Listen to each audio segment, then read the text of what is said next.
μας με το μήνυμα Υπουργού Παιδείας και Πολιτισμού, κύριο Κώστα Καδί. Αγαπητοί εκπαιδευτικοί, αγαπητοί μαθητές και μαθήτριες, τιμούμε σήμερα την επέτειο της ηρωικής εξέγερσης των φοιτητών της Αθήνας ενάντια στο δικτατορικό καθεστώς της Χούντας που κυβερνούσε τότε πραξικοπηματικά την Ελλάδα. Στα αυτιά μας αντυχεί η μαχητική φωνή των φοιτητών. Εδώ Πολυτεχνείο, εδώ Πολυτεχνείο. Σας μιλά ο ραδιοφωνικός σταθμός των ελεύθερων αγωνιζόμενων φοιτητών, των ελεύθερων αγωνιζόμενων Ελλήνων. Στις 17 Νοεμβρίου 1973, οι φοιτητές του Πολυτεχνείου πλήρωσαν με το αίμα τους τον πόθο του ελληνικού λαού για ελευθερία και δημοκρατία, που παραβιαζόταν βάναυσα από το καθεστώς των συνταγματαρχών και κέρδισαν την αθανασία στην ιστορία. Στις 14 Νοεμβρίου 1973, οι αντιδικτατορικές εκδηλώσεις πολλών μηνών άρχισαν να φτάνουν στο αποκορύφωμά τους. Οι φοιτητές του Πολυτεχνείου κήρυξαν αποχή από τα μαθήματά τους και ζήτησαν την άμεση διενέργεια φοιτητικών εκλογών, ενώ ανάλογα αιτήματα για εκδημοκρατισμό των πανεπιστημίων προέβαλαν και οι φοιτητές της ιατρικής και της νομικής.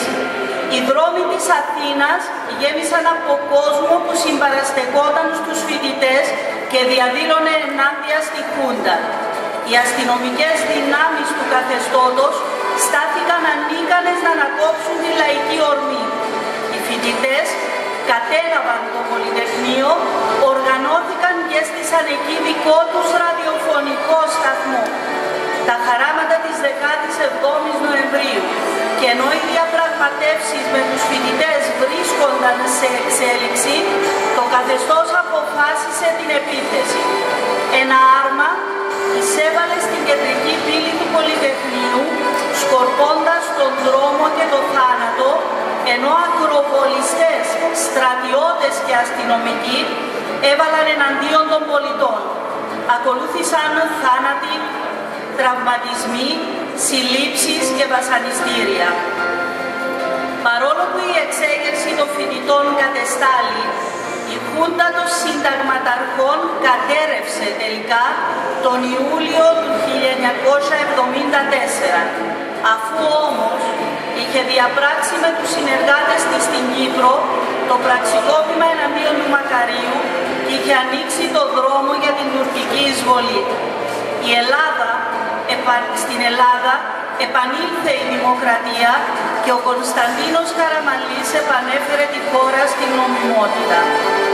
Τα γεγονότα του Πολυτεχνείου αποτελούν άλλη μια αμφή απόδειξη πως η βία και ο ολοκληρωτισμός όχι μόνο δεν μπορούν να επικρατήσουν και να δώσουν λύσεις, αλλά φέρνουν πάντοτε τα αντίθετα δυσάρεστα αποτελέσματα. Στην Ελλάδα, τη χώρα που έδωσε νόημα στην ελευθερία, που δημιούργησε τη δημοκρατία, που γέννησε τον ορθό λόγο, ανέπτυξε την παιδεία και καλλιέργησε το σεβασμό στον άνθρωπο, καμιά εξουσία δεν μπορεί να φημώσει την ελεύθερη βούληση, να καταπατήσει τα ανθρώπινα δικαιώματα, να περιφρονήσει το χρέος προς τα κοινά και την πατρίδα. Αγαπητοί εκπαιδευτικοί, αγαπητά παιδιά, οφείλουμε τιμή στους ηρωικούς φοιτητές του Πολυτεχνείου που υπεραμείνθηκαν τον αγώνα για ελευθερία, δημοκρατία και δικαιοσύνη. Το παράδειγμά τους αποτελεί υπόμνηση της δικής μας ευθύνης να συνεχίσουμε τις προσπάθειές μας για απελευθέρωση και επανένωση της πατρίδας μας και για διασφάλιση συνθηκών ειρήνης και ευνομίας για όλους τους νόμιμους κατοίκους της. Κώστας Καδής, Υπουργός Παιδείας και Πολιτισμού, Νοέμβριος 2000. Αγαπητές και αγαπητοί συνάδελφοι, φίλες και φίλοι, μαθήτριες και μαθητές, συμπληρώνονται φέτος 41 χρόνια από την εξέγερση του Νοέμβρη του 1973 και η επέτειος του Πολυτεχνείου εξακολουθεί να εμπνέει την νεολαία και τον λαό και να κατευθύνει τους αγώνες μας για ελευθερία, δημοκρατία, παιδεία και κοινωνική δικαιοσύνη. Το Πολυτεχνείο παραμένει άσβηστη και φωτεινή μνήμη, αλλά ταυτόχρονα και ζώσα πραγματικότητα ακόμα και για τις γενιές που δεν το έζησαν. Ακριβώς γι' αυτό τον λόγο οι εκδηλώσεις για το Πολυτεχνείο δεν αποτελούν μόνο απόδοση τιμής στα νιάτα που όρθωσαν τα στήθη τους στον τύραννο και που αψήφισαν τον θάνατο. Είναι αγώνας της μνήμης εναντίον της λύθης, αγώνας της ελευθερίας εναντίον της τυραννίας. Όπως πολύ καλά όλοι γνωρίζουμε, το Πολυτεχνείο ήταν η κορύφωση των κινητοποιήσεων φοιτητών, νεολαίας, αγροτών και άλλων εργαζομένων κατά της δικτατορίας που επιβλήθηκε στην Ελλάδα στις 21 Απρίλη του 1967 από μια ομάδα κατευθυνόμενων αξιωματικών του ελληνικού στρατού. Υπήρξε το αποκορύφωμα του αντιδικτατορικού αγώνα που είχε προηγηθεί και εξελισσόταν με τεράστιο ανθρώπινο κόστος και θυσίες για όσους αγωνιστές έπεσαν στα χέρια των δικτατόρων. Οι αντιδικτατορικές οργανώσεις είχαν χαράξει τα συνθήματα της πάλης βαθιάς της συνειδήσης των πολιτών και ιδιαίτερα της φοιτητικής νεολαίας ενάντια στην κατάργηση των δημοκρατικών, ατομικών ελευθεριών και πολιτικών δικαιωμάτων, ενάντια στις συλλήψεις, τις φυλακίσεις, τους βασανισμούς, τη λογοκρισία, τον εξευτελισμό της ανθρώπινης αξιοπρέπειας. Η κατάληψη του Πολυτεχνείου ήταν η μεγάλη έκρηξη που αφύπνισε τη λαϊκή συνείδηση, γι' αυτό έγινε πηγή έμπνευσης και πόλος έλξης και συσπήρωσης για πολλούς εργαζομένους. Οι φοιτητές καταλαμβάνουν το Πολυτεχνείο στην Αθήνα και εκφράζουν μέσα από τα συνθήματα τους τα αιτήματα όλου του λαού για ψωμί, παιδεία, ελευθερία. Γρήγορα η φλόγα της εξέγερσης μεταδόθηκε και σε άλλα πανεπιστήμια, στη Θεσσαλονίκη, η Πάτρα, τα Ιωάννινα. Η Χούντα μπροστά στον κίνδυνο μια λαϊκής χιονοστιφάδας έπνιξε στο αίμα την εξέγερση. Δεκάδες ήταν οι νεκροί και εκατοντάδες οι τραυματίες τις μέρες του Νοέμβρη του 1973, ενώ οι συλλήψεις και οι βασανισμοί εντάθηκαν. Ανάμεσα στους νεκρούς και οι ηρωικές μορφές των μαθητών Διομήδη Κομπνινού, ετών 17, και Αλέξανδρου Σπαρτίδη, ετών 16. Ο Νοέμβρης του 1973 έδωσε κουράγιο και αυτοπεποίθηση στον ελληνικό λαό. Έδωσε φτερά στους αγωνιστές και όραμα σε όλους. Τα σοβαρά ρήγματα στη δικτατορία είχαν ήδη προκληθεί. Η πτώση της τυραννίας αναμενόταν πλέον πολύ σύντομα, η οποία δυστυχώς ήρθε με την καταστροφή της Κύπρου. Αγαπητοί συνάδελφοι και αγαπητές συναδέλφισσες, μαθητές και μαθήτριες, οι νέοι στο Πολυτεχνείο πήραν τη μοίρα όλου του λαού στις πλάτες τους. Άνθρωποι ελεύθεροι με οράματα και αξίες. Άνθρωποι που αρνήθηκαν να πούν τον ναι στην υποδούλωση, που διεκδικούσαν μια αξιοπρεπή ζωή, που ονειρεύονταν το δικαίωμα της ελεύθερης έκφρασης για όλους.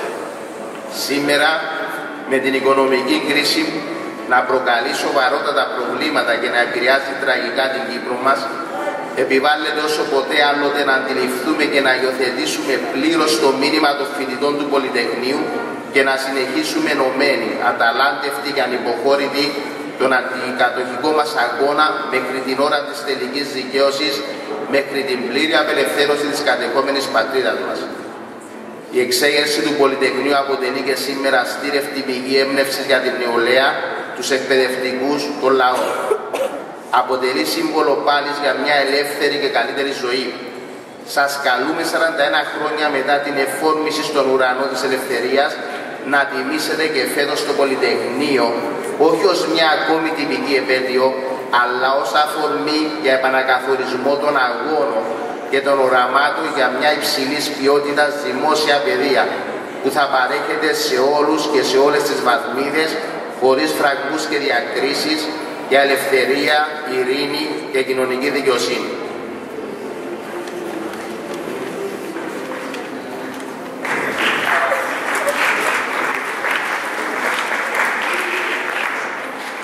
Μήνυμα της ΨΕΜ για την επέτειο μνήμης του Πολυτεχνείου. Διαβάζει ο Αντιπρόεδρος του Κεντρικού Μαθητικού Συμβουλίου, Ανδρέας Φράγκος, γάμα 8.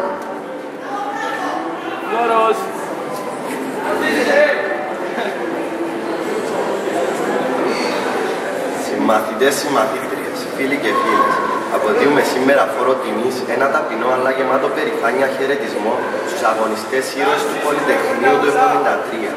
Η εξέγερση του Πολυτεχνείου αποτέλεσε την κορύφωση του αντιδικτατορικού αγώνα του ελληνικού λαού που βρήκε την νεολαία και τους φοιτητές στην πρώτη γραμμή. Οι φοιτητές του Νοέμβρη δεν είχαν μόνο ακαδημιακά και συνδικαλιστικά αιτήματα. Ζήτησαν πρώτα απ' όλα αλλαγή της τότε πολιτικής κατάστασης. Απέτησαν πάυση του τυραννικού καθεστώτος της Χούντας, διεκδίκησαν λαϊκή κυριαρχία και εθνική ανεξαρτησία. Οι φοιτητές και εργαζόμενοι που κλείστηκαν στο Πολυτεχνείο ξεκαθάρισαν από την πρώτη στιγμή τις θέσεις τους. Σε ανακοίνωσή τους αναφέρουν ότι οι αγώνες τους είναι αντιδιδακτορικοί, αντιφασιστικοί, αντιπεριαλιστικοί και κάλεσαν τον ελληνικό λαό να συσπηρωθεί γύρω τους και να αγωνιστεί μαζί τους ως την τελική νίκη.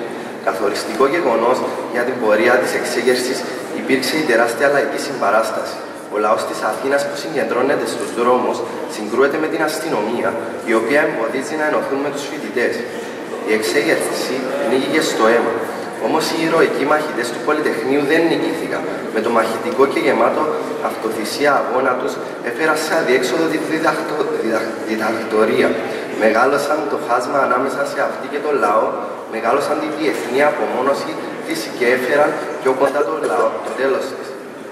Η εξέγερση του Πολυτεχνείου διαδραμάτισε καθοριστικό ρόλο στην απαλλαγή του ελληνικού λαού από το αιμοσταγές καθεστώς των συνταγματαρχών και την επάνωδο στη δημοκρατία. Η Χούντα καταρρέει υπό το βάρος των ευθυνών της για τραγικά γεγονότα του 1974 στην Κύπρο.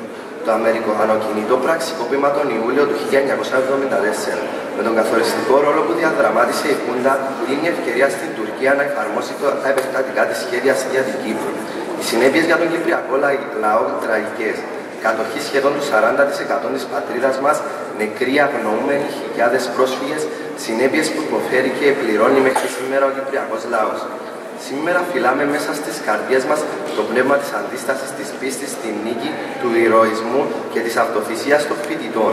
Σήμερα γίνονται ακόμη πιο ζωντανά τα ιδανικά του Πολυτεχνείου, τα ανεκπλήρωτα οράματα για ένα πραγματικά δημοκρατικό και ελεύθερο κόσμο. Ενάντια σε αυτό που προσπαθούν να μετατρέψουν το Πολυτεχνείο σε γιορτή και σε ιστορική ανάμνηση. Θα βρεθούμε σήμερα στους δρόμους και θα φωνάξουμε και φέτος ψωμί, παιδεία, ελευθερία. Το Πολυτεχνείο ζει, ένας είναι ο εχθρός, ο ιμπεριαλισμός, ειρήνη, δημοκρατία, λαϊκή κυριαρχία. Σήμερα, η επέτειος εξέγερσης του Πολυτεχνείου, εκδηλώσεις μνήμης και τιμής του Πολυτεχνείου έχουν ακόμη μεγαλύτερη σημασία.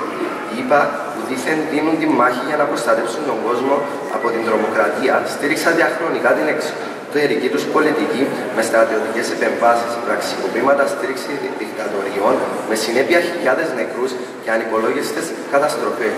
Με πρόφαση την προστασία της δημοκρατίας αλλά και την τρομοκρατία, συνεχίζουν την επεμβατική τους πολιτική για να επιβάλλουν την παγκόσμια κυριαρχία τους. Με τον ίδιο τρόπο επεμβαίνουν σήμερα με οικονομικούς τρόπους, θέτοντας υπό την ομοιρία τους ολόκληρες χώρες με τα μνημόνια της Τρόικας. Μια από αυτές τις χώρες είναι και η δική μας πατρίδα που βασανίζεται σήμερα κάτω από την πότα του μνημονιακού ζύγου. Είναι γι' αυτό ακριβώς τον λόγο που αποκτά ακόμη περισσότερη σημασία η εκδήλωσή μας αυτή έξω από την πρεσβεία της χώρας αυτής. Δεν είναι απλά μια παράδοση, είναι δική μας σημερινή αντίσταση. Και η δική μας αντίσταση υποδουλώνει πως δεν μπορούμε να αντέχουμε τη δική τους νέα τάξη των πραγμάτων. Δεν μπορούμε να δεχτούμε τον συνεχή διαμελισμό του κόσμου. Ας μην ξεχνούμε ότι κάτι τέτοιο επιχείρησαν και στη δική μας πατρίδα. Αντιστεκόμαστε. Θέλουμε την πατρίδα μας επανενωμένη, θέλουμε τον δικό μας κόσμο ειρηνικό και αξιοπρεπή. Εμείς σήμερα αντλούμε δύναμη από την ενότητα, την πίστη, την αντίσταση του Νοέμβρη για τη δική μας ηρωική αναμέτρηση, την ανυποχώρητη καθημερινή μας πάλη. Ενάντια στον υπεριαλισμό και στις πολεμικές επιβουλές, ενάντια στην κατοχή για την ειρήνη, για τα δικαιώματά μας, τη μόρφωση και τη δουλειά. Κύπρος Πολυτεχνείο, ποτέ πια φασισμός, ψωμί, παιδεία, ελευθερία.